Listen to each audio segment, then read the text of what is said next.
નમસ્કાર, હું દીપલ. આપ જોઈ રહ્યા છો ગાંધીનગરની સૌપ્રથમ web news channel live Gandhinagar. તો આવો નિહાળીએ આજનું જીવતું ધબકતું ગાંધીનગર લાઈવ ગાંધીનગરની નજરે.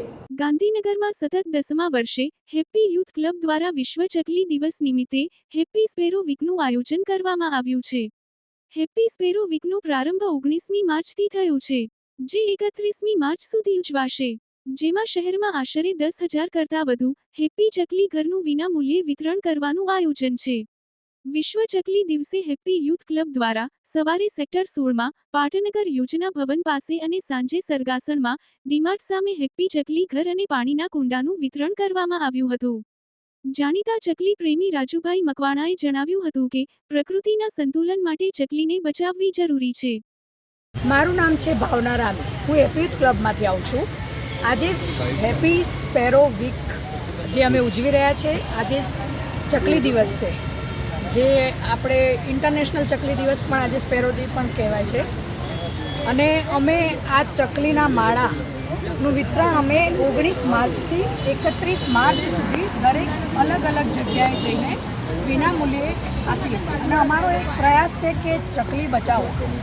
આપણે પર્યાવરણમાં માટે આપણે આટલો એક નાનો પ્રયાસ કરીએ છીએ. એની સાથે અમે કુંડાનું પણ વિતરણ કરીએ છીએ, જેથી કરીને અત્યારે કાળઝાળ ગરમીમાં નાના પક્ષીઓને પાણીનું સારું એવું નજીકના સ્થળે મળી રહે, કારણ કે પાણીની તકલીફ પક્ષીઓને જેમ માણસોને પડે છે એમ પક્ષીઓને પણ પડતી હોય છે. જેથી અમે આની સાથે કુંડાનું પણ વિતરણ કરીએ છીએ. અને અમે આ વર્ષે 10,000 ચકલી ઘર બનાવ્યા છે, જે અમે આ 20 જગ્યાઓ પર અમે વિતરણ કરવાના છીએ. અને રોજ અમે 8:30થી 10 વાગ્યા સુધી આનું વિતરણ કરીશું, 31 માર્ચ સુધી.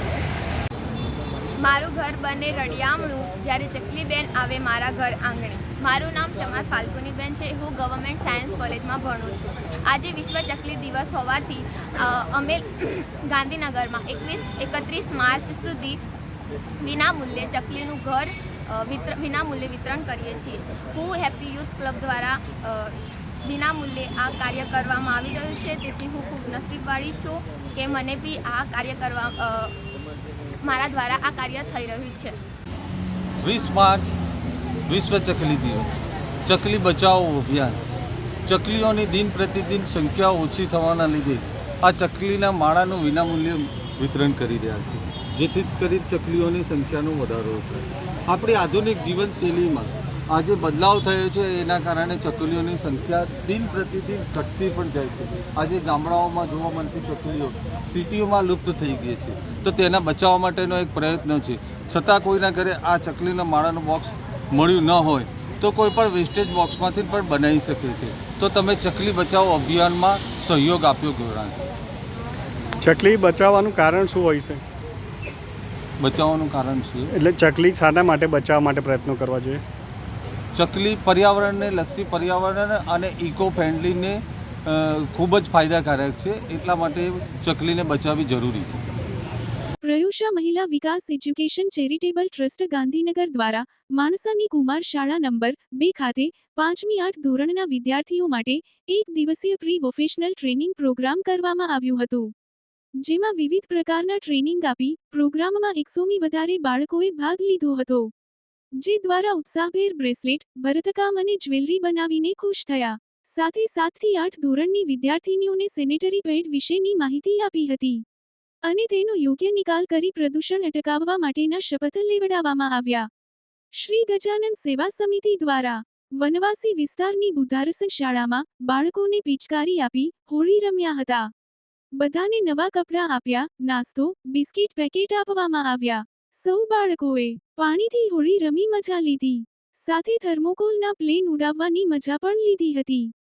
તારીખ 13 માર્ચના રોજ સરગમ ગ્રુપના બહેનોનું પ્રથમ સ્નેહ મિલન સેક્ટર 2ના ગાર્ડનમાં યોજાયું, જેમાં સરગમ ગ્રુપના બહેનોએ ખૂબ મોટી સંખ્યામાં ઉત્સાહથી ભાગ લીધો. ગ્રુપના પ્રમુખ શ્રી ભારતીબેન રાવલે પ્રાસંગિક પ્રવચન આપ્યું હતું. વિશેષમાં તેમણે કહ્યું હતું કે બહેનોમાં રહેલી શક્તિ ખીલવવા આ સરગમ ગ્રુપ હંમેશા તૈયાર રહેશે. અતિથિ વિશેષ તરીકે હર્ષાબા ધાંધલ ગોલ્ડન વીકના પ્રમુખ, હેતલબેન દેસાઈ તસવીરે ગાંધીનગર, ભારતીબેન જોશી સેક્ટર 16 બ્રહ્મ સમાજના પ્રમુખ, મિતાબેન રાવલ બ્રહ્મ સમાજ જિલ્લાના પ્રમુખ, હર્ષિદાબેન દવે અમદાવાદના હાજર રહ્યા હતા. સરગમ ગ્રુપના બહેનોએ ગેમ રમી પ્રસાદ લીધો અને મીનાબેન ભટ્ટનો જન્મદિવસ ઉજવ્યો હતો અને વિવિધ કાર્યક્રમો કરવા માટેની જાહેરાત કરવામાં આવી હતી. તો દર્શક મિત્રો, આપે અનુભવ્યો ગાંધીનગરનો ધબકાર. આપની આસપાસ બનતી આવી જ ઘટનાઓની જાણકારી અમારા સુધી પહોંચાડવા માટે સ્ક્રીન પર દર્શાવેલ નંબર પર વોટ્સએપ દ્વારા અથવા ઈમેલ આઈડી પર મેલ કરીને આપ અમારો સંપર્ક કરી શકો છો. ધન્યવાદ.